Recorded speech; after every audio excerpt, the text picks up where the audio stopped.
आम आदमी पार्टी के राज्यसभा सांसद सुशील गुप्ता ने हरियाणा के बजट पर तंज कस दिया। कहा, महिला सुरक्षा के नाम पर गुप्ता ने बजट को 10 में से -10 नंबर दिए। इतना ही नहीं, सुशील गुप्ता ने ओवरऑल बजट को 0 बताया।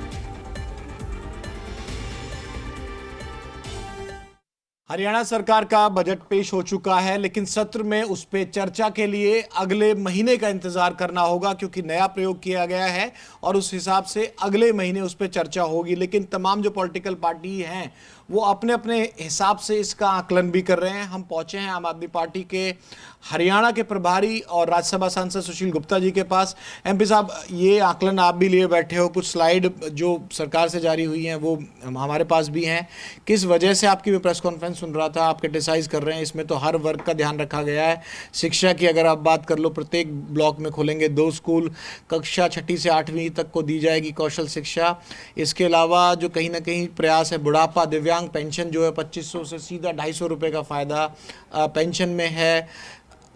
खुशहाल किसान समृद्ध हरियाणा के नाम से भी जो पूरा एलोकेशन है वो नज़र आता है। चिरायु हरियाणा स्वास्थ्य के लिए 3 लाख तक की इनकम वाले जो परिवार हैं, गुड़गांव में 700 बिस्तर का एक अत्याधुनिक मल्टी स्पेशलिटी हॉस्पिटल है। ये मैं इसलिए पढ़ा रहा हूँ क्योंकि आपकी भी तैयारी है, ये हम लोग को रिलीज़ होकर आते हैं तो ये जानकारी हमारे पास भी है और खिलाड़ियों का भी है। और कहीं ना कहीं सरकार की तरफ से और मुख्यमंत्री साहब की तरफ से ये कहा गया है कि हर वर्ग का ध्यान रखने वाला।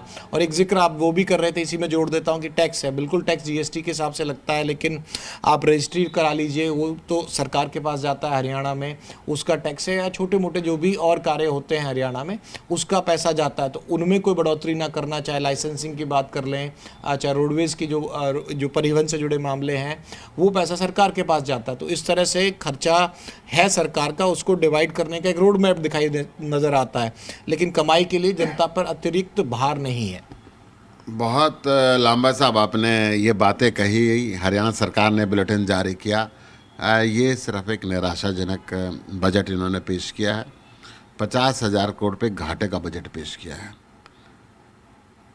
ना शिक्षा पे बजट को विशेष बढ़ाया, ना चिकित्सा पे बढ़ाया। 11% इस शिक्षा पे खर्च कर रहे हैं। 20,340 करोड़ रुपए का खर्च इन्होंने इस बजट के अंदर प्रावधान किया है, जबकि दिल्ली सरकार 27% शिक्षा पे खर्च करती है। जहाँ तक शिक्षा की बात है, 105 सरकारी स्कूल उन्होंने पिछले साल बंद किए थे। 1338 अस्थायी स्कूलों की मान्यता इस साल ख़त्म करके इनको बंद करने की तरफ बढ़ रही है।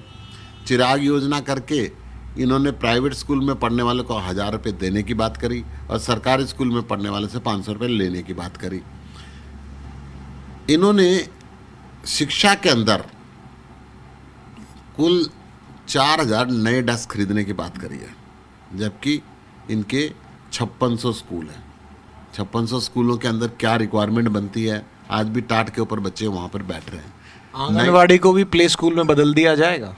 मैं कह रहा हूँ कि प्ले स्कूल दिल्ली के अंदर तो बहुत पहले से लागू है। नई शिक्षा नीति का प्रावधान है, नई शिक्षा नीति के अंदर प्ले स्कूल को मान्यता दी गई है। हरियाणा सरकार ने अभी तक इसको क्यों नहीं किया? ये बहुत पहले कर देना चाहिए था। आंगनवाड़ी में बदलने के बजाय अच्छे उनके लिए बढ़िया मॉडर्न स्कूल बनाए ना, जैसे दिल्ली के अंदर बनाए हैं। दिल्ली सरकार ने स्कूलों के अंदर play ground, astroturf ground, swimming pool, इन सब की प्रावधान किया है। हरियाणा सरकार को भी इस तरफ बढ़ना चाहिए। दिल्ली सरकार ने पहली स्पोर्ट्स यूनिवर्सिटी खोली। माफ़ी के साथ आपको रोक रहा हूँ, क्योंकि ये बात होती है ना, तमाम सीएम हों या बड़े नेता हों बीजेपी के, जो सरकार के लोग, उनसे जब भी आप बात करोगे ऑन कैमरा या ऑफ कैमरा, ये कंपेयर करते हैं कि भाई आप दिल्ली से गलत कंपेयर करते हो हमको। दिल्ली की जोग्राफिकल कंडीशन अलग है, दिल्ली में सेंटर का कितना योगदान है, एमसीडी का अपना बजट है, इस हिसाब से आप कंपेयर करना है तो अपने ही आम आदमी पार्टी पर जो निशाना साधते हैं कि आप पंजाब की स्थितियों से कंपेयर करो। पंजाब में लॉ एंड ऑर्डर का क्या हुआ, ये कहते हैं दिल्ली के साथ कंपेयर करते हो। इतना सा किसान है, इतने सी पॉपुलेशन है, पंजाब से कंपेयर करते हैं। पंजाब के अंदर 400 नए मोहल्ला क्लिनिक खोल दिए गए, हरियाणा के अंदर एक भी नहीं खुला। पंजाब के अंदर स्कूलों को फिनलैंड भेजना शुरू कर दिया गया, सिंगापुर भेजना शुरू कर दिया गया, उनकी ट्रेनिंग सरकार शुरू कर दी गई। हरियाणा सरकार तो नहीं भेजती। पंजाब के अंदर भ्रष्टाचार 0 कर दिया गया। बिना रजिस्ट्री के 9 बजे तहसीलदार आकर बैठता है। हरियाणा के अंदर 4 बजे आकर बैठता है, पैसे कलेक्ट करता है। पूरे दिन कलेक्टर ने क्या किया? ऑनलाइन सिस्टम है हरियाणा में। तो और भी चीज़ें, ई टेंडरिंग को विवाद भी सरकार मोल लिए बैठी है, क्योंकि ई टेंडरिंग के ऑनलाइन के जरिए वो चीज़ें करा। विवाद नहीं है, ई टेंडरिंग का प्रावधान ठीक होता अगर गांव में इंटरनेट की सुविधा होती, सरपंच के पास कंप्यूटर होता। ये सरपंच की पावर को छीनना चाहते हैं, वो पावर अफसरों को देना चाहते हैं। आप ये समझ लें, तभी हरियाणा सरकार के अंदर ये जो लोकतंत्र की व्यवस्था फेल हो रही है। 1.5 साल पहले निगम फरीदाबाद के चुनाव हो गए, आज तक ये नहीं करा रहे। सरपंचों के चुनाव उन्होंने 1.5 साल लेट कराए, नहीं करा रहे। मैं अगर बजट के अंदर मैं बोल रहा हूँ, बजट में इन्होंने शिक्षा पे 11% रखा, बहुत कम है 27% के मुकाबले में। हेल्थ पे इन्होंने 5% रखा, जो 13% के मुकाबले के अंदर बहुत कम है। कृषि के ऊपर इन्होंने 3.9% रखा। हरियाणा में 60% आबादी कृषि पर आधारित है। कब हरियाणा के किसान को कर्ज के बोझ से निकालने के लिए कृषि के बजट को बढ़ाएंगे? मछली पालन, बागवानी, उस तरह से डाइवर्सिफाई भी कर रहे हैं। मिला के 3.9% है। ये सब कृषि के अंदर आता है, बागवानी भी, मछली पालन भी, पारंपरिक खेती भी, सब मिला के जीडीपी का 3.9% बजट रखा है, जो कि ऊंट के मुंह में जीरे वाली बात है। हरियाणा के अंदर खिलाड़ियों के इन्होंने जो वायदे किए थे को पूरे नहीं किए गए। कर्ज 2,85,885 करोड़ रुपए का कर्ज हरियाणा सरकार के ऊपर है। इस बजट के अंदर 64,840 करोड़ रुपए का लोन और लेना पड़ेगा।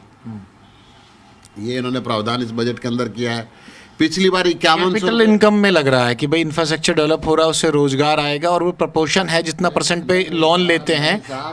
इसमें से 56,769 करोड़ रुपए तो केवल कर्ज क्या ब्याज और मूल की अदायगी पे लग रहा है। कैपिटल खर्चे में सिर्फ 8,071 करोड़ रुपए लग रहे हैं। ये इतना बड़ा डिफरेंस है। 8,000 और 56,000, 57,000 ब्याज पे और कर्ज के चुकाने पे लग रहा है, जो भ्रष्टाचार के नाते खाते रहते हैं। मैं ये कह रहा हूँ, पिछली बार इन्होंने 5100 रुपये की पेंशन की बात करी थी खिलाड़ियों के लिए, उसके वृद्धों के लिए, विकलांग के लिए 250 रुपये बढ़ाए, नहीं करा। 11,000 नई खिलाड़ियों के लिए नर्सरी खोलने की बात करी थी, नहीं खोली इन्होंने नर्सरी।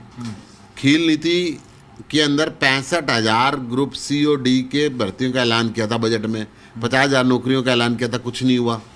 क्यों? कहाँ गया वो सब?